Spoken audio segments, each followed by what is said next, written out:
कभी कभी मुझे कुछ खास लोगों से रश्क होता है और उन्हीं में से एक नाम है कृष्ण चंद्र साहब का।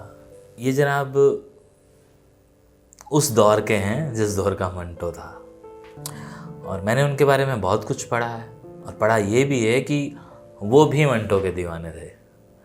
वो भी मंटो को जब मिले नहीं थे तब तक उनकी कहानियाँ पढ़ते थे और वो एक जगह लिखते हैं कि हतक, जो मंटो को जानते हैं, ये मंटो को जिन्होंने पढ़ा है वो हतक के बारे में ज़रूर जानते हैं कि जो ये कहानी थी हतक, इसके छपने के बाद तो फिर मंटो की कई कहानियाँ धड़ल्ले से सिलसिलेवार छपने लगी और मंटो का नाम पढ़े लिखे लोगों के दिलों में चमक उठा था।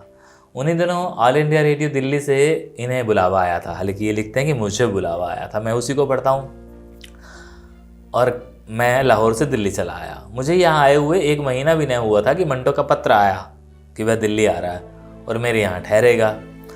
मुझे 30 हज़ारी में एक छोटा सा मकान मिल गया था। अच्छा, ये उस दौर की बात हो रही है जब पार्टीशन नहीं हुआ था, तो इसलिए मंटो ऑलरेडी यहीं था लेकिन दिल्ली में नहीं था, इसलिए कोई फिक्र की बात नहीं थी क्योंकि नौकर भी था और मकान भी था। तो वो लिखते हैं कि मैं शाम को 6 बजे के लगभग दफ्तर से लौटकर अपने मकान के बाहर टहल रहा था कि एक साहब लंबे दुबले तिरछे गोरे से एक चमड़े का बैग बगल में दबाए और मेरी तरफ देखकर मुस्कुराने लगे। हम दोनों ने एकाएक एक दूसरे को पहचान लिया था और सामने से आवाज़ आई, तुम कृष्ण चंद्र हो ना?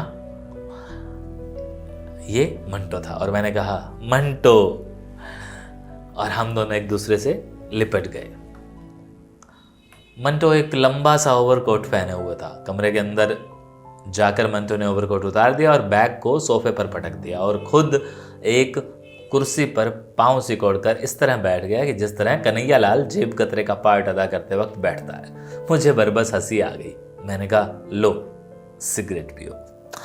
अब आगे नहीं पढ़ूंगा, आप खुद अंदाज़ा लगाइए वो सिगरेट कौन सी होगी। अगर वो होगी जो मंटो पीता था तो उसने ज़रूर पी होगी, और अगर वो मंटो नहीं पीता था तो उसने बताया होगा कि मैं ये नहीं पीता। एनीवे, मंटो का जिक्र आता है तो मुझे नहीं पता कितने चेहरों पर रौनक आती है, कम से कम मैं अंदर से बहुत खुश होता हूँ। मुझे लगता है कि हाँ, जैसे आज मंटो की बात करके कुछ सुकून सा मिला है ना? तो ये है मंटो की ऊर्जा, एनर्जी। शुक्रिया।